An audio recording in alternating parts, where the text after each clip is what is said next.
Assalamualaikum warahmatullahi taala wabarakatuh. Seperti yang kita ketahui, sebenarnya ketiga hari itu kita tak dapat buat kelas. So this is the recording video that will discuss about the chapter 5, iaitu ending a contract of employment. Bila kita dah pun mula bekerja, actually ada beberapa kondisi yang di mana employee majikan boleh memberhentikan kerja dan juga kita sebagai pekerja boleh mohon untuk diberhentikan. Alright, so dalam chapter yang saya bahagikan ini, yang chapter 5.1 yang mana kita akan tengok kepada 6 jenis termination. Tetapi untuk video ini saya cover satu dulu, okay, sebab dia quite panjang sikit. Kalau nak sambung terus nanti panjang pula video ni. Nanti kita potong sikit-sikit lah video ni, okay. So saya sharekan dulu saya punya slide.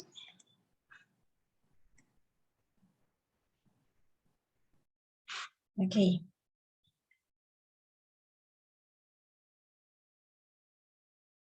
Alright. Okay, so untuk in ending a contract of employment, as I mentioned before, kita akan tengok kepada termination yang pertama, iaitu termination due to the misconduct atau salah laku pekerja untuk video ni lah. Right, so before that we need to know apa cara-cara untuk untuk employer batalkan kita punya kontrak. Okay, the first one is from the resignation. Ini adalah pembatalan pekerjaan without or with the notice on the part of employee, sebagai pekerja kita yang mohon. Okay, so which the employee has shown an intention not to be bound by the contract. So kita yang ada intention untuk terminate the contract. So kita nak resign. So this is the first way lah. The second way is the dismissal ataupun termination with or without notice by the employer. Yang ni ada tindakan daripada employer untuk dia memberhentikan pekerja. Dengan reason, the first one misconduct, salah laku, incompetence, performance kita tak bagus, or redundancy ataupun bilangan pekerja yang terlalu banyak, so dia nak downsizing. Okay. And another one daripada melalui situasi retrenchment, termination with notice due to redundancy. Macam saya mention tadi itulah, redundancy ni berlaku bila sesuatu syarikat tu terlampau banyak pekerja, so dia nak buang pekerja lah. Ini adalah masalah yang dihadapi oleh employee. Okay, and another one expired of fixed term contract, yang mana dalam sesuatu kontrak dah dinyatakan berapa tarikh ataupun duration kontrak kita, tetapi kalau kita nak break the contract, iaitu kita nak cepatkan termination tu, itu adalah expired of fixed term contract.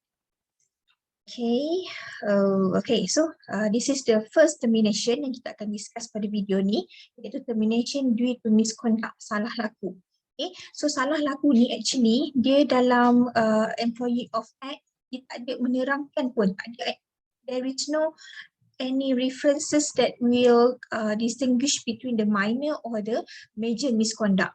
Okay, dia depends kepada nature of the business of feel apalah. Okay, for example, dia kata yang nombor 3 ni kan, for example, the act of smoking might not be a major misconduct in a legal firm.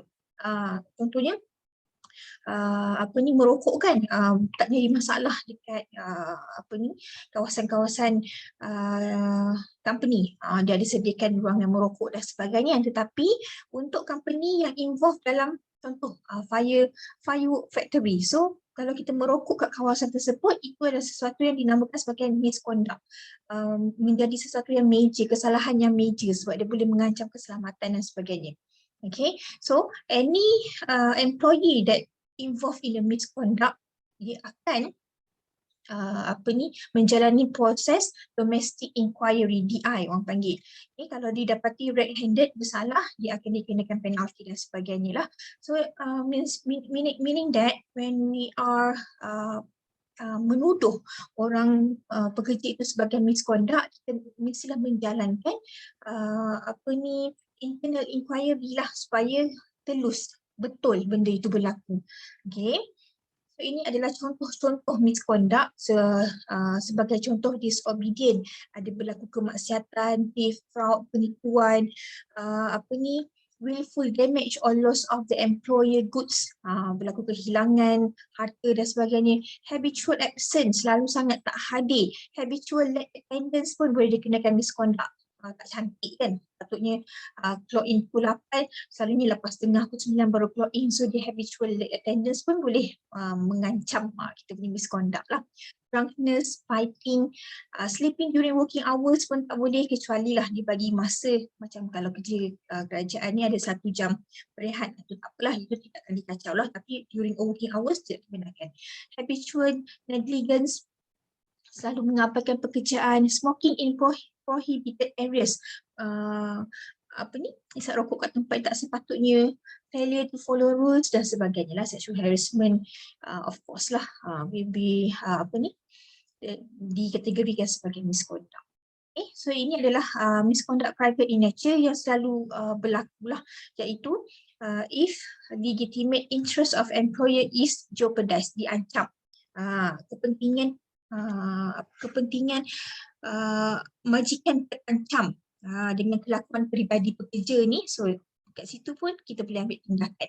Dan juga for an employee to be justifiable, dismissed on the ground of his private conduct, it has to be of exceptional gravity or be capable of damaging the employer business. Contoh, kalau ada employee yang didapati mengancam status bisnes ataupun nak menjatuhkan bisnes, bisnes inilah majikan lah, yang itu pun boleh dikenakan sebagai misconduct.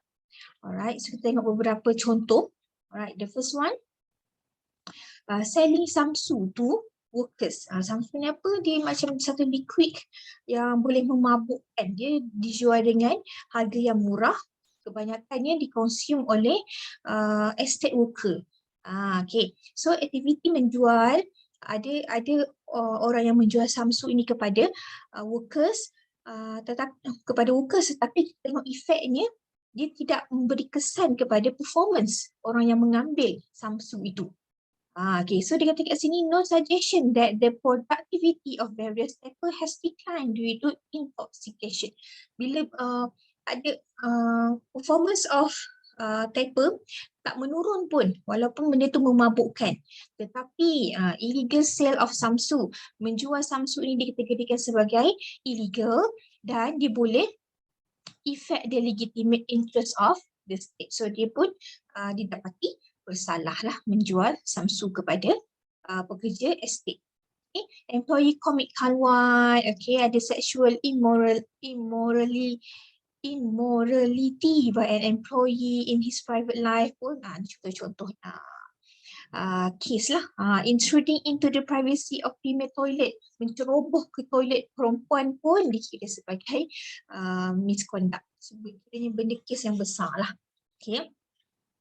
Alright, so tadi saya dah mention tentang DI, domestic inquiry. Bukan senang kita nak terus tuduh orang itu sebagai misconduct. So kita kena menjalankan domestic inquiry yang bermaksud internal hearing daripada employer untuk dia bagi peluang kepada pekerja tersebut memberikan penjelasan sebelum sesuatu hukuman dijatuhkan. Bila didapati bersalah, red-handed, barulah punishment akan dikenakan. Tetapi sebelum itu, domestic inquiry must be taking part. Okay. Tujuannya adalah untuk invest law with fairness, nak ada ketulusan, nak ada orang kata tak ada dah tuduh melulu. Itu pentingnya ada domestic inquiry. Domestic inquiry ni juga dikena conduct according to the principle of nature justice. Nature justice ni apa pula? Nature justice ni adalah di mana kita nak adakan sesuatu pengadilan. Okay. Yang mana dia kata ada 2 elemen kat sini. No man shall be charged in his own cause. Tak ada orang yang boleh diadili menggunakan alasan dia seorang je. Tak boleh. Yang tu tak boleh. Okay. Sebab apa? Kita nak mengurangkan bias. Okay, so sebab itulah DI, domestic inquiry ini kena dilakukan. Okay, untuk unbiased party what he is accused, untuk tuduhan itu dilakukan tak ada bias. Okay. Number 2 dia kata no one should be condemned unheard. Tak ada orang yang boleh dituduh tanpa didengari. Okay, didengari maksudnya tanpa diadili lah. Dan juga hear the other side, tanpa mendengar penjelasan daripada kedua-dua belah pihak. Okay, pada waktu situasi ini berlaku, pekerja mestilah diberi masa untuk backup dirilah, defend himself, ataupun untuk dia daripada tertuduh. Okay, so dia kena membela dirilah. Okay, so if pekerja tersebut didapati bersalah, apa hukumannya? Salah satunya adalah mitigating, mengurangkan dari segi length of service, pure record of the employee, whether there was any provocation leading the employee to commit the misconduct. Kalau ada provokasi, kalau ada macam pertuduhan, sebenarnya dia tak buat pun. Okay, so the penalties can be in the following manner. Okay, boleh bagi dari segi oral warning dulu, mungkin bagi counselling. Okay, ini untuk minor punya misconduct lah. Okay, ataupun written warning, downgrading, kita turunkan dia punya level ataupun jawatan, suspension without pay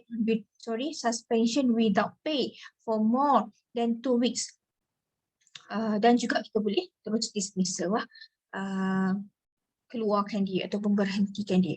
Okay, so dia kata kat sini, if the employee is covered by a collective agreement, by collective bargaining, penalties are taken according to those list the agreement. Okay, so seterusnya ada satu soalan, can an employee be suspended in misconduct cases? Dia digantung semasa misconduct cases itu berjalan. Okay, boleh tak dia digantung? Jawapannya boleh. Okay, dalam masa maksimum 14 hari dengan dia akan dapat bayaran gaji separuh. Okay, so kalau nak disambung lagi extension of suspended itu, dia gajinya perlu dibayar penuh. Okay, tapi kalau didapati tidak bersalah, okay, dalam tempoh 14 hari yang kita bayar dia separuh itu, separuh lagi gaji itu mestilah dikembalikan. Okay, full. Right, so ini the first one lah, the first termination, iaitu termination by misconduct, salah laku. Okay, nanti saya akan bagi lagi 2, 3 lagi, banyak lagi biasanya video yang berkaitan dengan termination of contract. Alright, sampai sini saja, jumpa lagi pada video akan datang. Assalamualaikum.